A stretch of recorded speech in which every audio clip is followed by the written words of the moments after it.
With new plugins, new techniques, and more info on mastering than ever before, getting a clean master for your project is definitely within reach. Let's cover which combinations of plugins and plugin settings you could use to get the best results as we build a mastering chain and detail how to make a clean master. By the end of the session, you'll have a powerful mastering chain ready to be applied to your next session. But before we start, if you want to get your mixes to sound like professional songs, check out our Sage Audio membership. Just for signing up, you receive 50 free mastered songs per year with your own dedicated mastering engineer, direct one-on-one mentorship that's tailored to your specific mixing needs, unlimited mixing feedback to help improve your mixes, access to Sage Audio University's in-depth mixing and mastering courses, and a lot more. But more on that at the end of the video. So these are the ideas that I'm following for this chain. First, it's going to stay simple to avoid unwanted plugin artifacts and keep the relationships between each processing stage straightforward. Second, I'll introduce as little undesirable distortion as possible, so I'm talking about aliasing, pre-ringing, intermodulation, distortion, noise, and so on. Basically, any distortion type that I don't think blends in naturally with the music, like harmonic distortion does. Third, I'll utilize well-designed processors that I've tested, and no, don't introduce anything that I don't want. That said, feel free to substitute what I'm using with stock plugins if needed. Lastly, I'm mastering at a 96 kHz sampling rate to reduce the need for oversampling. Now, some is still going to be needed, but much less so than in a 48 kHz session or lower. Now, since the chain is so straightforward, this shouldn't cause any issues with CPU. So let's listen to the before and after.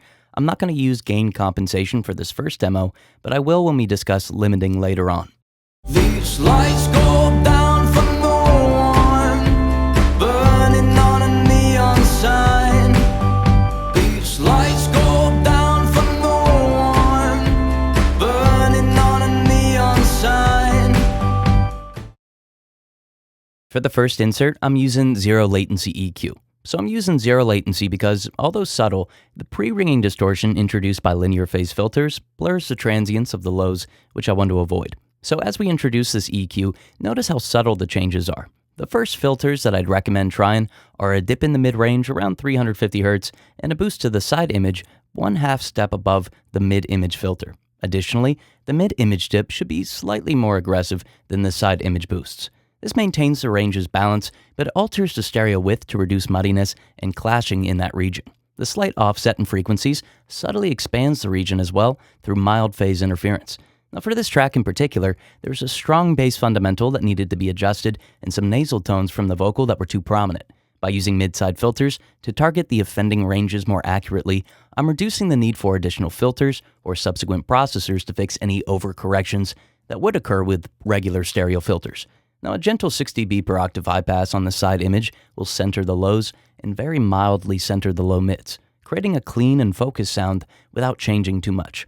A subtle shelf boosts the kick in the mid image, while a high shelf on the side image creates clean sounding air and width. Let's take a listen. These lights go down for no one, burning on a neon sign. These lights go down for no one, burning on a neon sign.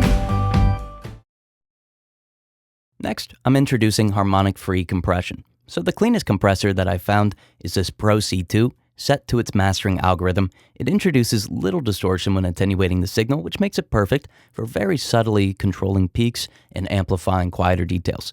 Now notice that I'm only achieving about 0.5 dB of compression, using the high threshold with a somewhat softer knee, a low ratio, and a quick automatic release. This compression isn't for altering the track's timbre. In fact, that's the opposite of what I want to do. Instead, it reduces the dynamic range without any noticeable change. Let's listen and notice how it's nearly impossible to hear a difference between the before and after. These lights go down for no one, burning on a neon sign. These lights go down for no one, burning on a neon sign. Next up, let's try out some compensated low frequency saturation. So usually, saturation is used to both fill the lows and the mids while also introducing harmonics to the highs to brighten the sound, but since the second part would introduce aliasing distortion and phase cancellation in the highs, I have an alternative that I'm going to show over the next 2 chapters. Now first, I'll introduce frequency-specific saturation and isolate the effect to right above the snare drum's fundamental. This means it'll generate harmonics for the kick, the bass, and the snare. Notice that the band on the higher frequency range has been turned off completely. Next up, I'll saturate the low band, but only when the transient is present by setting up an envelope follower and linking it to the drive dial. This ensures that any harmonics are tied to transients, making it less noticeable if a generated harmonic frequency is not in key with the song. Additionally, I'll time the release of this distortion to the BPM of the song, or at least to the best of my ability. A clean tube setting works well for this track, but experiment to find what works best for your song. Lastly, I'll reduce the overall amplitude of the low frequency band to compensate for the added amplitude of the harmonics. Doing this causes the majority of the harmonics amplification to occur above the cutoff frequency or in the mids, which will help avoid muddiness due to the second or third ordered harmonics. Let's take a listen. These lights go down from the one burning on a neon sign. These lights go down from the one burning on a neon sign. Let's introduce some side image air with an auxiliary track. So if I'm determined to keep a master as distortion-free as possible, but I want a bright and airy sound, this is a great alternative to high-frequency saturation or exciters. First, I'll create a send or a bus from the stereo mix. On the auxiliary track, I'll insert the free plugin MSED and mute the mid image, leaving only the sides. Then, with a linear phase EQ, I'll attenuate the lows and isolate the high frequencies, as well as boost the air with a shelf. Although I was avoiding linear phase filters earlier, pre-ringing distortion is much less noticeable in high frequencies. Plus, we're about to compress this range and amplify quieter details, which will help mask some of that pre-ringing. Using the Pro C2, set to the mastering algorithm, I'll use a soft knee and low ratio to gently compress the isolated side image highs. With the range function, I'll keep the attenuation to 7.5 dB at most to ensure that the compression doesn't become audible. Lastly, I'll make the release program dependent and enable auto makeup gain to amplify the quieter details. At this point, I could adjust the aux tracks channel fader to control the track's brightness and the stereo width of these dense high frequencies. Let's take a listen to how this effect creates a clean, bright, and an open sound for the track. These lights go down from the one burning on a neon sign. These lights go down from the one burning on a neon sign. For the last processor, I'm going to use the cleanest limiter that I've found. So I've discussed this limiter before, but Elephant by Voxengo is as close as I've found to transparent limiting. With it, I'll achieve up to 3.5 dB of attenuation, and with the E4 algorithm, I won't be able to hear much of a difference in the timbre.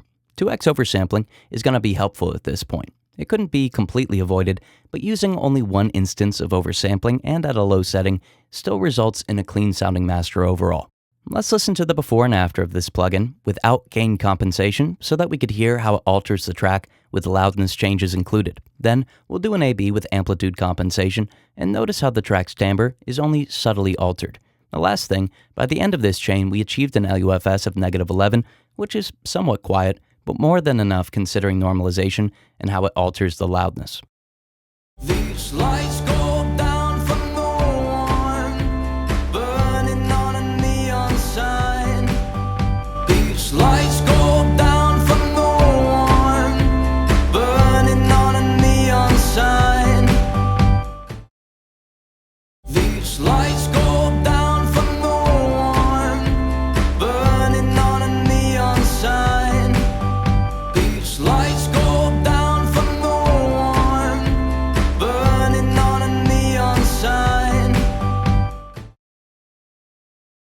As I mentioned earlier, if you want to get your mixes to sound like professional songs, check out our Sage Audio membership. Just for signing up, you receive 50 free mastered songs per year with your own dedicated mastering engineer, direct one-on-one mentorship that's tailored to your specific needs, unlimited mixing feedback to help improve your mixes, and access to Sage Audio University for in-depth mixing and mastering courses.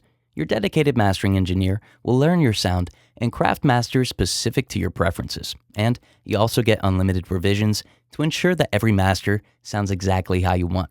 The one-on-one mentorship gives you personalized mixing guidance tailored to your specific needs.